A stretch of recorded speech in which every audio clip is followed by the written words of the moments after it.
what I'm really getting from you guys is that, you know, the Bible sharing is important. That's where you want to get to with people, but also you've got a lifestyle of being outward looking and wanting to engage with people about the Lord Jesus. Can you give us a bit of a flavor for that, just especially during lockdown? What does that look like for you guys? This will be the last question. So just give us a bit of a flavor of, I mean, we're all catching up with lockdown. And I mean, I know some of you have got family lives and, you know, lots of church commitments and all sorts of stuff. So, um, you know, feel free to say if, you know, if you feel a bit overwhelmed at the moment. But also, I've heard you mention things that you are proactively doing to reach out. Just give us a flavor of the other opportunities that lockdown brings and how you've managed to engage with the people around you. Well, one example is that I've been trying to meet up with a girl to do Word One-to-One for about 5 years. And that's not bad. Good perseverance. I know, but unfortunately she just kept postponing or cancelling our meetups. And it was like week 2 into the lockdown, and I thought, now's the opportunity. Strike while the iron's hot, and she'll have very few excuses because literally it's like half an hour at home out of 23 hours that you're at home. So it was great. So she said yes, and we met up, and we're going on to book 2 next week. So I'm just so thankful to God, because actually, if it hadn't been for this lockdown, we wouldn't be meeting probably. And yeah, it's just been a real joy. She's asked for a Bible, and you know, just kind of, yeah, the lockdown has definitely been able to facilitate us meeting up, where we wouldn't have probably met up if this wasn't happening. So that's been one thing. Yeah, and one thing that I've done is that I've reconnected with a couple of friends who I lost touch with, and because of the lockdown, it's just been really natural to give them a ring and ask them how they're doing, have a catch up, and then just very naturally, you know, we've then gone on to talk about, you know, the lockdown and the virus. And I think, you know, this has made people think more about the big questions of life, you know, about life and death, and, you know, are people prepared to die? And so it's actually been really good to have some deeper conversations with my friends.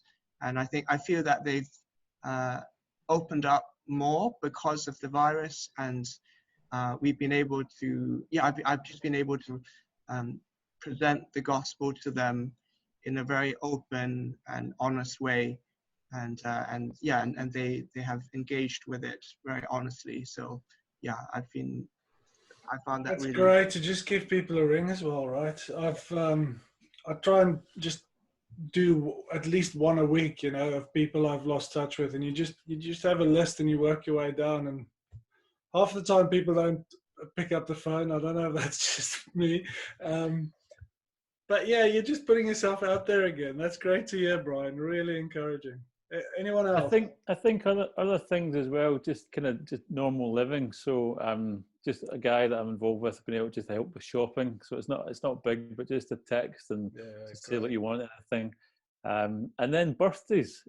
Birthdays are great. I've done like surprise like Zoom calls with people just to kind of like generate a wee party for them. We've done like the drive-by thing with a happy birthday, or just you're involved, you're excited, you're just still trying to share life with them, as well as other ways to do things. Drive-by birthday, that's a new thing.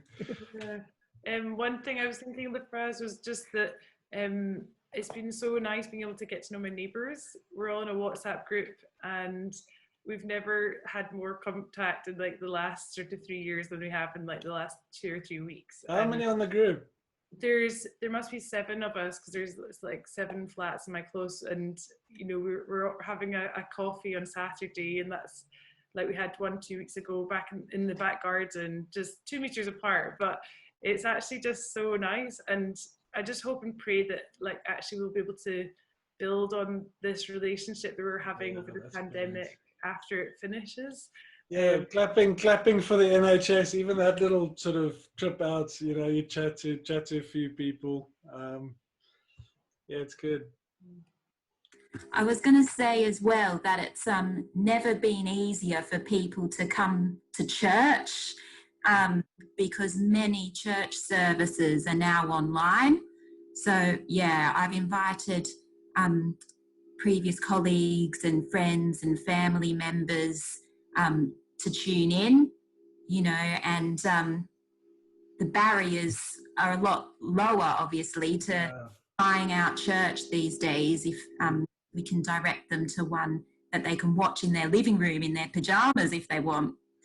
And also I was just thinking, in terms of inviting, a couple of practical things that I've done in the past is actually show them the Word One-to-One resource and say, hey, I'm doing this with someone at the moment and they're really enjoying it.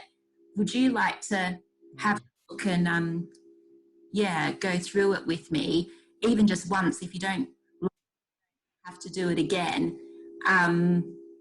But that way, you know, it's a bit more transparent, and it removes one of the unknowns in terms of so they know itself. what they're signing up to. Yeah. So I've even like emailed it or via message or whatever, sent a link to it so they can see what it is.